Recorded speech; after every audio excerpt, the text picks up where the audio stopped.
Hi, Dr. Kelley here. I want to talk to you about the components of food and what the food that you eat is comprised of. I want to talk to you about the three macronutrients of food specifically. Everything that you eat is either a fat, a carbohydrate, or a protein, or a combination of 1 to 3 of those macronutrients. And the reason that it's important to get a grasp on what the food that you're consuming is made from is number one, the more that you understand about the components of the food that you're eating, the more that you will be able to steer your own ship, so to speak, in regards to managing your weight, increasing your fitness, developing more muscle, or creating more muscle definition in the course of impacting your fitness or becoming more fit. So I just want to cover what the three macronutrients are and some of the foods that fall under those categories. Fat, some of the things that you might find in the fat category: olive oil, butter, avocados. Carbohydrates. Now, carbohydrates in general can be broken down into two different types: starchy carbohydrates and fibrous carbohydrates. And the difference between the two, starchy carbohydrates, many of the starchy carbohydrates tend to be man-made, or at least man plays a role in production where those are concerned. Certainly rice, potatoes, those are carbohydrates that are grown.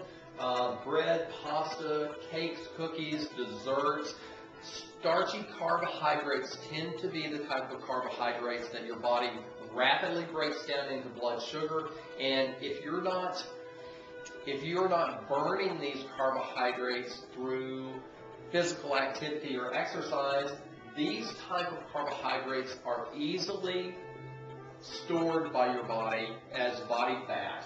Fibrous carbohydrates tend to be the natural sugars that occur in vegetables. The body has a little harder time breaking down the components of fibrous carbohydrates or vegetables and accessing and utilizing the sugars that are naturally occurring in these type of food. Consequently, many dietary approaches which encourage more of a fibrous intake of carbohydrate as opposed to starchy carbohydrates tend to lead to more successful weight loss.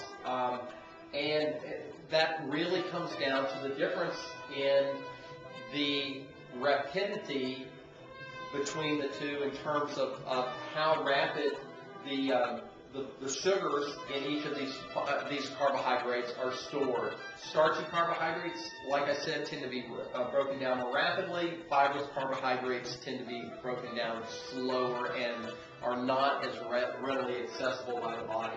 Proteins tend to come in the form of meats such as chicken, fish, beef, pork. Protein from vegetables in the form of soy. Protein from dairy in terms of in the form of cottage cheese or yogurts. But the main takeaway that I want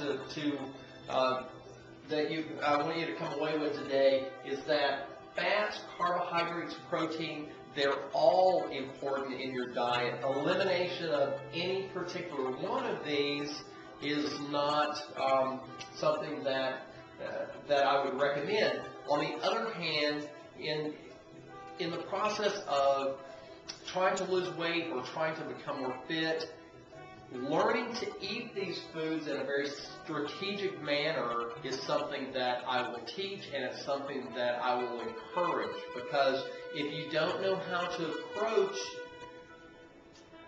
ingestion and of these components of food, you're at a disadvantage. And consequently, that's why when it comes down to just looking at food as simply calories and not understanding that some foods can be taken in greater quantities than other foods without detriment in terms of gaining weight, then that's what I want you to understand as we go along, that part of losing weight and gaining control over your level of fitness and over your ability to lose weight and maintain weight loss will come down to learning how to eat these foods in a more strategic manner. And that's something that we're going to be looking at. It's something that as you keep coming back to these videos, I'll get more specific about, and we'll get down to brass tacks and look at how fitness athletes, natural bodybuilders, those people who have attained a level of physicality or the physical attributes that many people seek, looking at how those people eat, because the dietary patterns and as well as the exercise patterns that those people utilize are very specific, and that's what we're going to be looking at over the course of this year. So come back, keep checking back, coming back to this site and checking in, because we're going to dive deeper into the nuts and bolts of all of this. I thank you for coming and checking out the video, and I'll see you next time.